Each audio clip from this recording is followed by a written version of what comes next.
अस्सलाम वालेकुम dear students, first year mathematics के साथ मैं हूं आपका instructor Abdul mannan.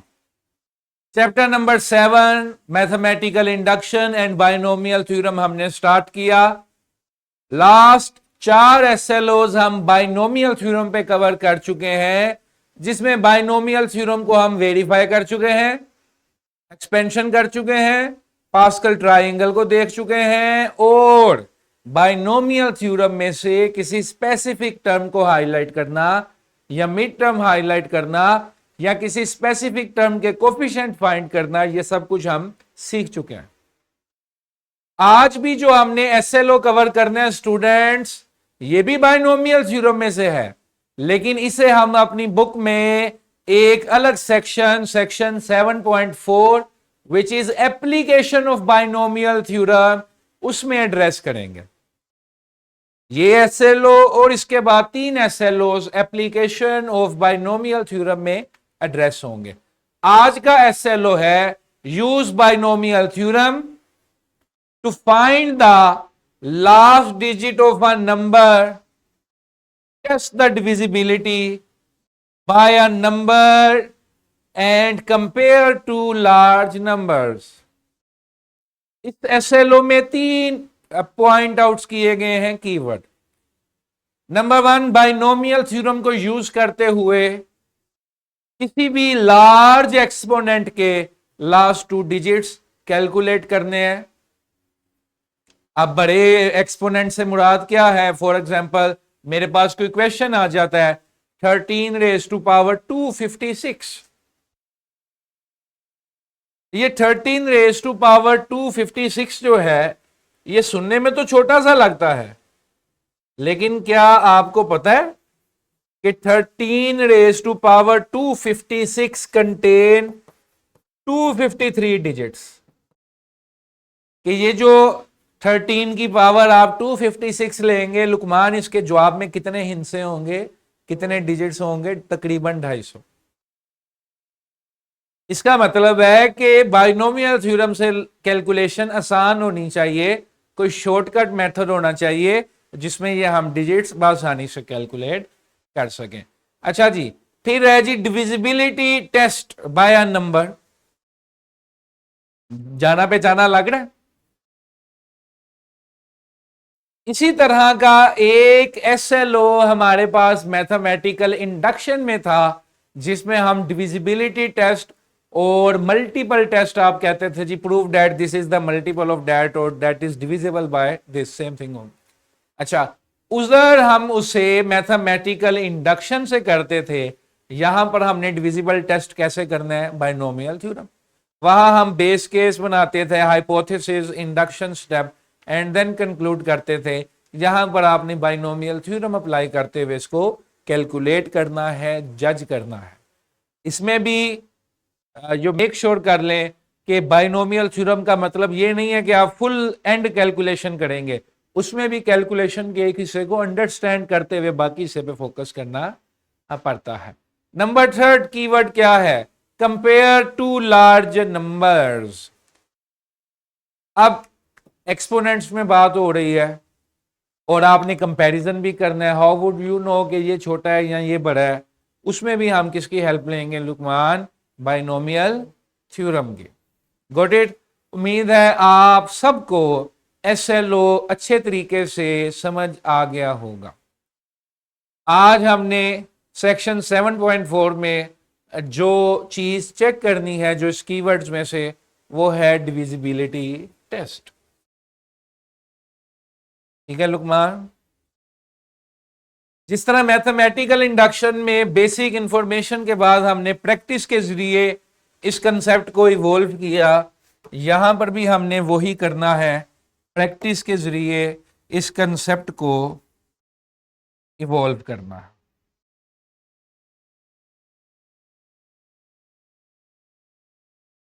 Got it? अब 7 raise to power 2n plus 7 is divisible by 8। चलें जी, सबसे पहले तो बाइनोमियल होना चाहिए ना, 2 चीजें तो होना जिनकी पावर ली जाए।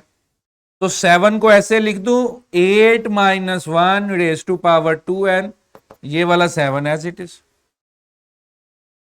And if it is divisible by this, तो जिस तरह मैथमेटिकल इंडक्शन में मैं अज्यूम करता था कि अगर ये 8 से डिविजिबल बाय है तो this should be equal to 8 के और 8 लेमडा। बुक में हमने लेमडा यूज किया, इंडक्शन में हमने के यूज किया। यानी कि अगर ये डिविजिबल बाय 8 है तो it should be some integral multiple of 8। Got it? अच्छा जी, अब इधर देखें, यहां पर एक्सपेंशन कर देंगे।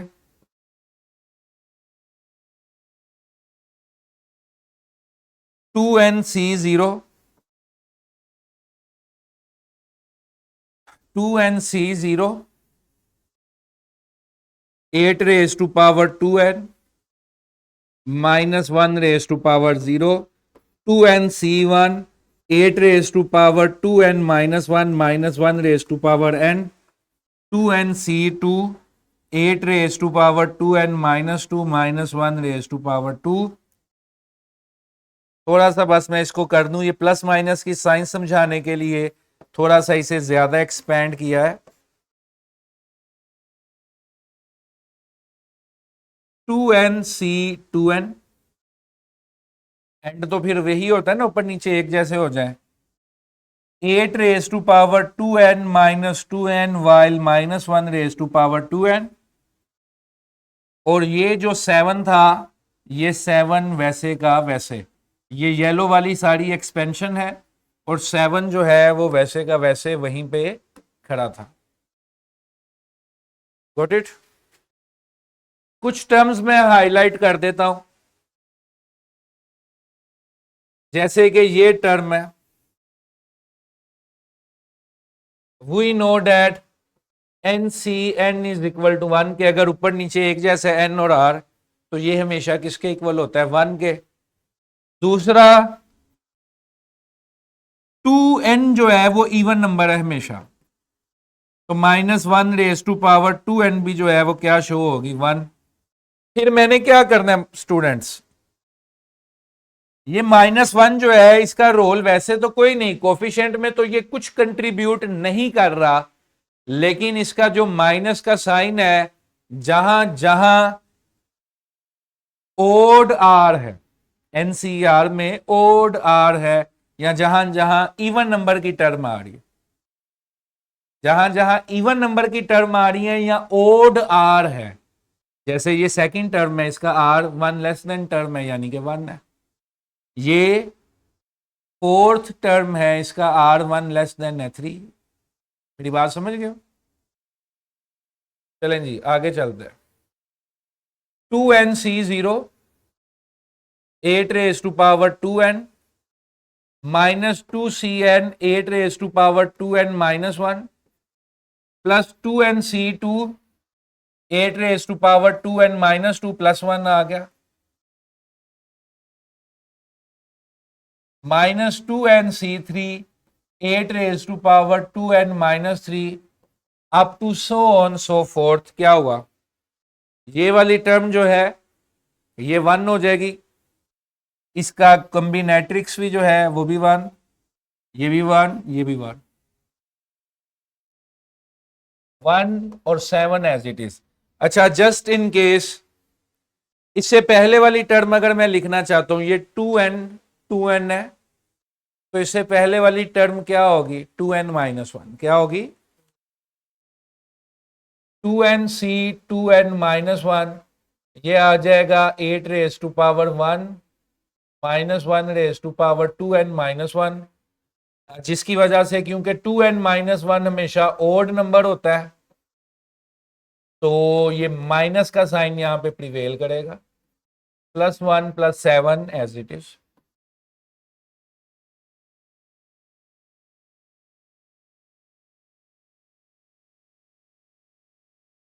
Got it? ठीक है लुकमान?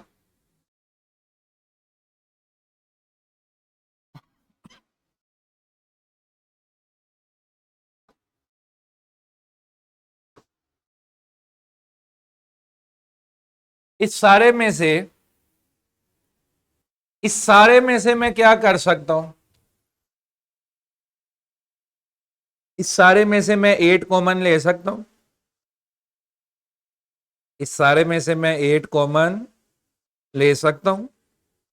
देखो ना, 8 raise to power 2n, 8 raise to power 2n minus 1, 8 raise to power 2n, यानी कि every term till 2n minus 1 expansion contains 8।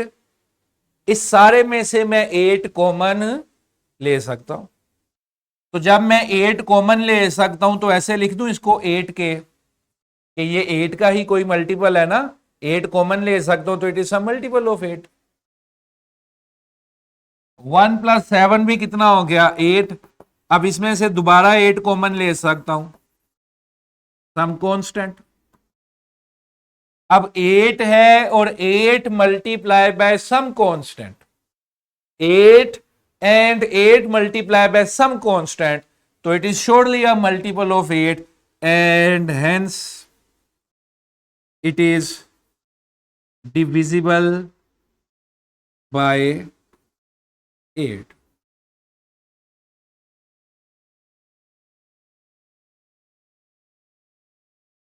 चलें जी, just to comprehend the concept let us solve another example. वो तो n की power में था, लेकिन ये देखें कितना मुश्किल question. 13 raise to power 99 minus 19 raise to power 57 is divisible by 162। पहला सवाल तो यही है कि आप इवन के अपने आम कैलकुलेटर पे भी अगर 13 रेज टू पावर 99 लेने की कोशिश करेंगे तो वो इसे नहीं सोल्व कर पाएगा। ठीक है जी, हमने क्या करना है, हमने इसे थोड़ा सा कुक करना है और इसे देखना है। मैं इसे लेट कर लेता हूं, let S is equal to 1399 minus 1957। अब मैंने क्या करना है, एक्सपेंशन करनी है। एक्सपेंशन के लिए मैं 1 plus 12 raise to power 99 minus 1 plus 18 raise to power 57, got it. Simple expand कर देते हैं 99। अब ये एडिशन है, एडिशन में आप ए और बी जिसको मर्जी कह दो, उसको फर्क नहीं पड़ता। एडिशन में आप ए और बी जिसे मर्जी कह दें, मैं लिखा तो 12 बाद में गया लेकिन 12 को पहले लिख लेता हूं। 99C0 1299, 1 की पावर लिखने की जरूरत नहीं है मुझे। और ये पॉजिटिव एक्सप्रेशन है, ये पॉजिटिव एक्सप्रेशन है, इसमें नेगेटिव का भी कोई इश्यू नहीं है। तो 1 को मैं नहीं लिख रहा, मैं 1 के बगैर लुकमान डायरेक्ट कैलकुलेशंस कर रहा हूं, गॉट इट। अगला आ जाएगा 99C1 1298, 99C2 1297, 99C3 1296 up to so on 99C 99 1। 12 की पावर 0 1 होता है,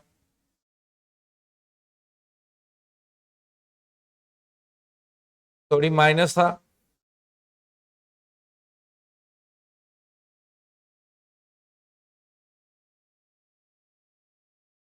अब देखें माइनस उधर लिख दिया, अब इसको एक्सपेंड करते हैं। अच्छा जी 57 है, 57C0 18, 57, 57C1 18, 56, 57C2 18, 55, 57C3 18, 54 up to so on 57C 57 1। Got it? ठीक है लुकमान, गॉट द कंसेप्ट। अब हमने इसे प्रूफ करना था that it is divisible by 162। Divisible by 162 में थोड़ा सा प्री वर्क अगर हम कर ले, 162 को अगर मैं थोड़ा सा तोड़ूं,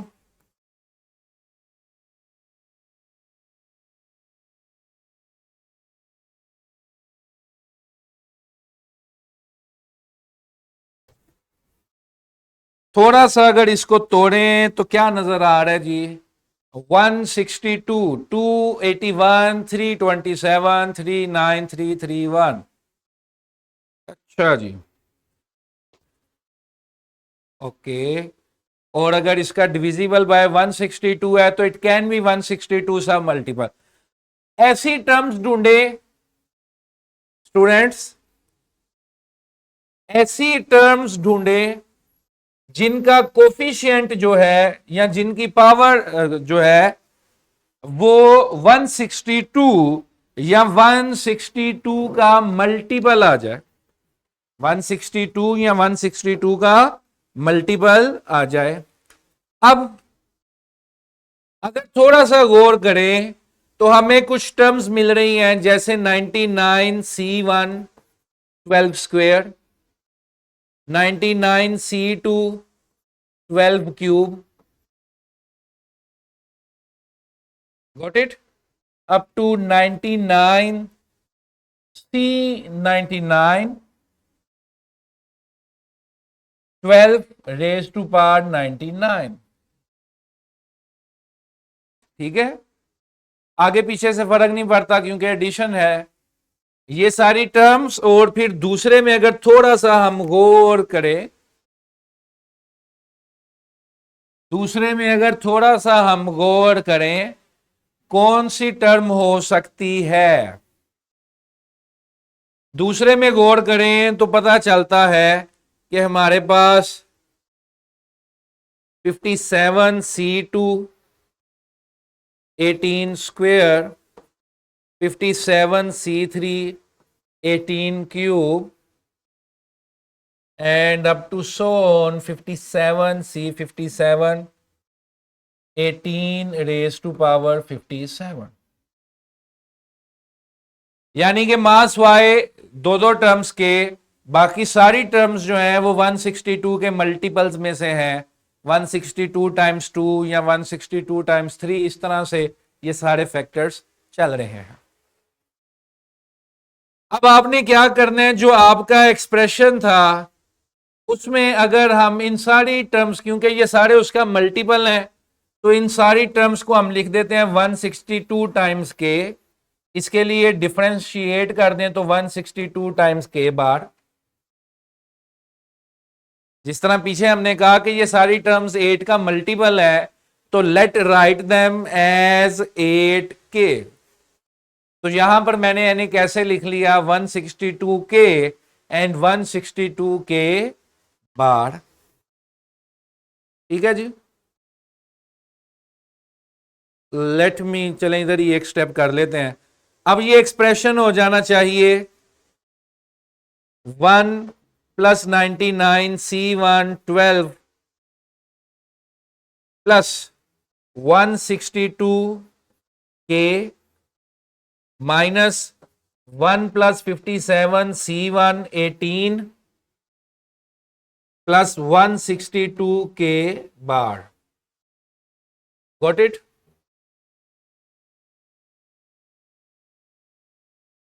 थोड़ा सा सोल्व करें।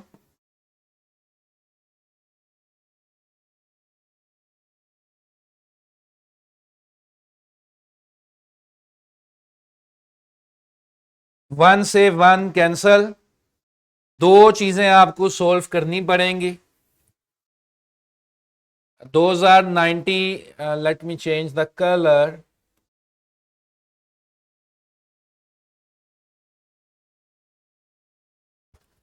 $99C1 $99C1 12 और क्या था जी, 57C1 18, बाकी क्या था 162 के माइनस 162 के बार। अब इनको अगर हम सोल्व करें कैलकुलेटर पे 1188 और इसको अगर करें तो 1026। यहां से 162 कॉमन ले लें, के माइनस के बार, where k and k bar are some constants, are some constants. इसको अगर आप माइनस करते हैं 188 में से 1026 तो ये भी 162 आता है।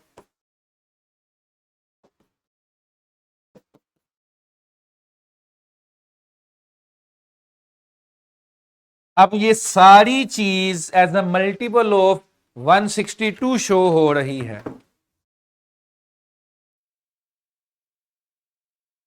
हमने सिर्फ इधर किया था पोस्टमार्टम, इधर किया था जी पोस्टमार्टम 3 टू 2। अब मैंने वो टर्म्स बेटा